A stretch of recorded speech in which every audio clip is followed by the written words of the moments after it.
this. समझ अब करें इस करके साथ में करते हैं क्योंकि तो अभी स्क्रीन पर जो आपने जेस्चर देखा है उसे जेनज़ी की भाषा में माइक्रो क्लैपिंग या फिंगर क्लैपिंग कहते हैं। इसका मतलब होता है जब आपको अपने साथी के प्रति सहमति या उसे प्रोत्साहित करना होता है तो ये जेनज़ी वाला जेस्चर है, फिंगर क्लैप या माइक्रो क्लैप करते हैं, जो संघ प्रमुख ने जेनज़ी से संवाद के दौरान किया। मौका था Indian international movement to unite nation Mumbai में इस कार्यक्रम का आयोजन हुआ और 1 घंटे तक संघ प्रमुख मोहन भागवत ने जेनज़ी से संवाद किया। इस कार्यक्रम में 11 से 19 साल के बीच के जो युवा थे वो शामिल हुए थे और मोहन भागवत ने इनसे बात की। क्या-क्या बात हुई ये बताने के लिए हमारे साथ नेहा है। जी नेहा। प्रगति, जैसा कि अभी आपने बताया ही कुछ ही देर पहले कि ये India's international movement to unite nations का 15वां स्थापना दिवस था और इस दिवस के कार्यक्रम पर, ये 15वें स्थापना दिवस के कार्यक्रम पर मोहन भागवत यहाँ पर पहुँचे थे और यहाँ पर इस कार्यक्रम में कुल 2000 जेनज़ी और जेन अल्फ़ा स्टूडेंट्स पहुँचे हुए थे उनको सुनने के लिए। ये कॉन्वर्सेशन वहाँ पर हुई है मोहन भागवत के बीच में और वहाँ पर जो भी ऑर्गेनाइजर्स थे उनकी तरफ से एक एंकर थे जिन्होंने बातचीत की है। तो इस बातचीत में बहुत ही अनएक्सपेक्टेड टॉपिक्स पर बातें निकल कर आई है। मोहन भागवत ने जेनज़ी पर बात की है, प्रोटेस्ट पर बात की है, उन्होंने एलजीबीटीक्यू पर बात की है और उन्होंने पाकिस्तान पर बात की है। तमाम चीज़ें जो अभी हाइलाइटेड मुद्दे हैं उन तमाम चीज़ों पर उन्होंने बात की है। क्या-क्या बातें हैं, काफ़ी बड़ी बातें उन्होंने कही है। क्या-क्या है सिलसिलेवार आपको बताते हैं। सबसे पहले अगर हम जेनज़ी प्रोटेस्ट जो हाल ही में हो रहे हैं, जंतर मंतर पर हमने सीजेपी का इतना बड़ा प्रोटेस्ट देखा, जेपीएससी प्रोटेस्ट हम देख रहे हैं लगातार। इन प्रोटेस्ट पर जब सवाल किए गए हैं मोहन भागवत से, जेनज़ी पर सवाल किए गए हैं कि अगर जेनज़ी प्रोटेस्ट करने निकलता है तो उन्हें एंटी नेशनल कह दिया जाता है या उन पर लाठियाँ चलाई जाती है। इस तरह का सवाल जब आरएसएस प्रमुख से किया गया तो उनका कहना था कि जेनज़ी अगर प्रोटेस्ट करने निकलता है तो उन्हें एंटी नेशनल नहीं कहा जाना चाहिए। हम एक लोकतंत्र में रहते हैं और लोकतंत्र में प्रोटेस्ट करने की पूरी आज़ादी तमाम लोगों को होनी चाहिए। इसके बाद उन्होंने कहा है कि जेनज़ी हमारे अपने ही लोग हैं, वो हमारी ही नई पीढ़ी है, उन्हें अपना मानना चाहिए और हम लोगों को एक दूसरे का सम्मान करना चाहिए, संवाद करना चाहिए। डायलॉग बहुत ज़रूरी है, इस पर उन्होंने बहुत फोकस किया। उन्होंने कहा कि डायलॉग नहीं होगा, हम एक दूसरे की बातें सुनेंगे नहीं, समझेंगे नहीं तो दोनों कैसे समझ पाएंगे या चीज़ों का सल्यूशंस कैसे निकल पाएगा। इस तरह की बातें उन्होंने कही। इसके बाद उन्होंने ये भी कहा कि उन्हें ऐसा लगता है कि जो जेनज़ी और जेन अल्फ़ा है वो पुरानी पीढ़ियों से ज़्यादा ईमानदार है, ये और देशभक्त भी है। देशभक्त भी हैं, सेवा और भाव भी उनमें है और होना भी चाहिए, ये बात भी उन्होंने कही।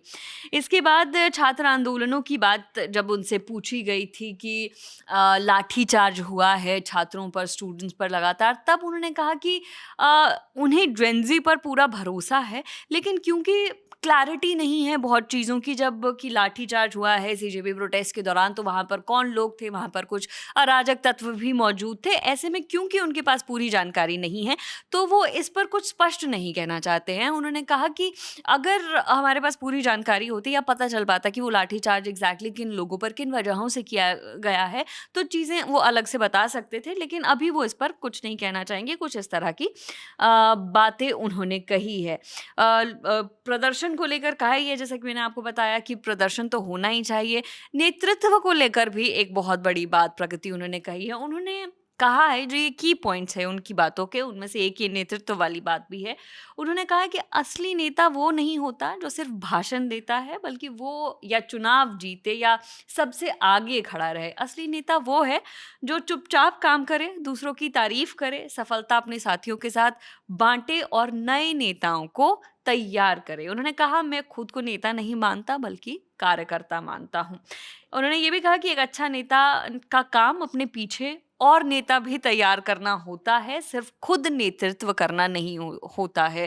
तो कुछ लोग इसे टारगेटेड भी मान रहे हैं कि किया जा रहा है, हालांकि कोई स्पष्ट बात नहीं है सामने। मोहन भागवत के ये शब्द हैं, अलग अलग एनालिस्ट इसको अपने तरीके से डिकोड करने की कोशिश कर रहे हैं। उन्होंने किस बारे में ये कहा है वही अच्छे से जानते हैं। इसके बाद उनसे शिक्षा पर भी भरपूर सवाल किए गए कि शिक्षा व्यवस्था में कई कमियां हैं, अगर स्कूल्स लड़कियां जा रही हैं तो उनको अच्छे से टॉयलेट्स नहीं हैं, वॉशरूम्स नहीं हैं, तो ऐसे में लड़की पढ़ाओ वाला जो पूरा सिनेरियो या पूरा जो एक सरकार का काम करने का तरीका है वो कैसे संभव हो पाएगा। तो उस पर भी उन्होंने कहा है कि शिक्षा को कारोबार नहीं बनाया जाना चाहिए। और शिक्षा में सिर्फ और सिर्फ सरकार की ही भागीदारी नहीं होनी चाहिए। बतौर समाज हमें समझना चाहिए कि हम सबकी जिम्मेदारी है, हमारे बच्चों की शिक्षा है, सबको मिलकर इसके प्रति काम करना चाहिए, इसको बेहतर करने की कोशिश करनी चाहिए। उन्होंने शिक्षकों की ट्रेनिंग पर भी जोर दिया और कहा कि शिक्षा के लिए बजट का 6% हिस्सा देने की पुरानी मांग आज भी ज़रूरी है। सोशल मीडिया पर भी उन्होंने बातें कही है। सोशल मीडिया पर जिस तरह से आज की जो जनरेशन है वो इन्वॉल्व रहती है, उसको लेकर जब सवाल किए गए तो उन्होंने कहा कि सिर्फ कानून बनाकर फेक न्यूज़ और गलत जानकारी की समस्या, सिर्फ कानून बनाने से ये फेक न्यूज़ और गलत जानकारी वाली समस्या जो है वो ख़त्म नहीं हो जाएगी। इसके लिए प्रभावी कदम उठाना ज़रूरी है और सबसे ज़्यादा ज़रूरी लोगों की सोच बदलना भी है।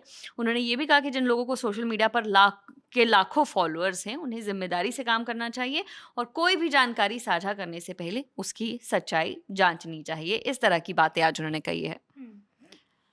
तो नेहा, पाकिस्तान की भी बात कर लेते हैं। जी। संघ प्रमुख मोहन भागवत ने इस बार पाकिस्तान पर बातचीत को लेकर जोर दिया है। क्या उन्होंने कहा है? देखिए, उनसे जब सवाल पूछा गया था तो उन्होंने कहा कि पाकिस्तान और चीन पर ये उन्होंने कहा है कि किसी भी संघर्ष या संकट के समय में देशवासियों को सरकार के फैसलों के साथ खड़ा होना चाहिए। उन्होंने कहा कि मतभेद हो सकते हैं लेकिन स्थायी नफरत किसी से भी कोई समाधान नहीं है। उन्होंने कहा कि सभी पाकिस्तानी भारत के दुश्मन नहीं हैं और न ही सभी भारतीय किसी से नफरत करते हैं।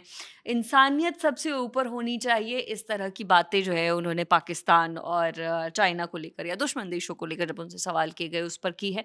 और एक जो और बड़ी बात उन्होंने कही है, LGBTQ को लेकर भी उनसे सवाल किए गए थे कि आप इस समुदाय के लिए क्या सोच रहे हैं। तो उस पर उन्होंने कहा है कि वे भी समाज का ही हिस्सा हैं और उन्हें समाज में जगह मिलनी चाहिए। उनका ये भी कहना था कि समलैंगिक विवाह, सेम सेक्स मैरिज के पक्ष में वे नहीं हैं।